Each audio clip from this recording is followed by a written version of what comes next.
मैदे की जलन से निजात पाने के लिए आजमूदा कुदरती नुस्खे। बहुत ही सादा अल्फाज में इन बातों को समझ लें तो कई बीमारियों से निजात मिलेगी।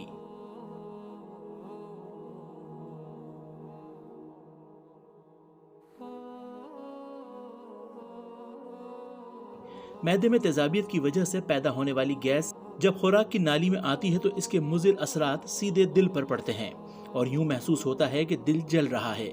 सीने की इस जलन को रोकने के लिए दर्ज झैल इक़दामात कारआमद होते हैं। नंबर 1, सीने की जलन को रोकने के लिए 1 चम्मच बेकिंग सोडा ताज़ा पानी में मिलाकर पिएं।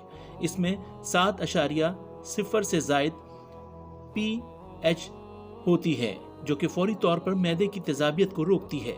नंबर 2, गवार गंदल या घी गवार का आधा कप जूस ठंडा करके खाने से कबल पी लें। ये मैदे में पैदा होने वाली गर्मी को कम करता है। इसके अलावा जब भी मैदे में या सीने में जलन का एहसास हो, फौरी तौर पर गवार गंदल का आधा प्याला जूस पी लें। नंबर 3, सीने की जलन और मैदे को तेजाबियत के असरात से बचाने का सादा तरीका है कि च्युइंगम चबाएं। एक तहकीक के मुताबिक अगर खाने के बाद आधे घंटे तक च्युइंगम चबाई जाए तो तेजाबियत पैदा नहीं होती। इससे मुंह में थूक का बहाव बढ़ता है जो कि सांस की नाली तक आने वाली गैस को साफ करके सीने को जलन से बचाता है। नंबर 4, सीधा लेटें तब भी तेजाबियत नहीं होती। जैसा कि आप जानते हैं कि कशिश सकील की वजह से मैदे की तह म्यूक्स हलक को आती है तो खांसी का दौरा पड़ता है, लेकिन अगर आप सीधे लेटते हैं तो इससे म्यूक्स के ऊपर आने में मुश्किल पेश आती है और खांसी का दौरा पड़ जाता है जिससे तेजाबियत बढ़ती है।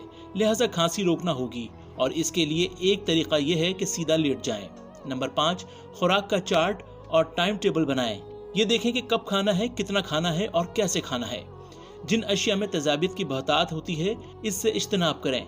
जैसे टमाटरों में तेजाबियत ज़्यादा होती है, बिस्तर पे जाने से 3 से 4 घंटे कबल खाना खा लिया करें। नंबर 6, लोहे को लोहा काटता है। इसी तरह अगर तेजाबियत को रोकना है तो फिर सेब का सिरका इस्तेमाल करें और फौरी रिलीफ से मुस्तफीद हों। नंबर 7, तेजाबियत के खात्मे का एक हल ये भी है कि फौरी तौर पर केला या सेब खा लें। नंबर 8, खाना खाने से 20 मिनट कबल चाय का 1 कप आपको तेजाबियत से बचाता है। नंबर 9, सब्जियों और गोश्त के अलावा दीगर डिशेस में अदरक ज़रूर शामिल करें। ये तेजाबियत के खिलाफ कुदरती टाँक है। नंबर 10, वज़न कम करें, कम खाएं और बाकायदगी से वर्जिश करें। अल्लाह ताला हम सब का हामी और नासिर हो। Iqra health academy.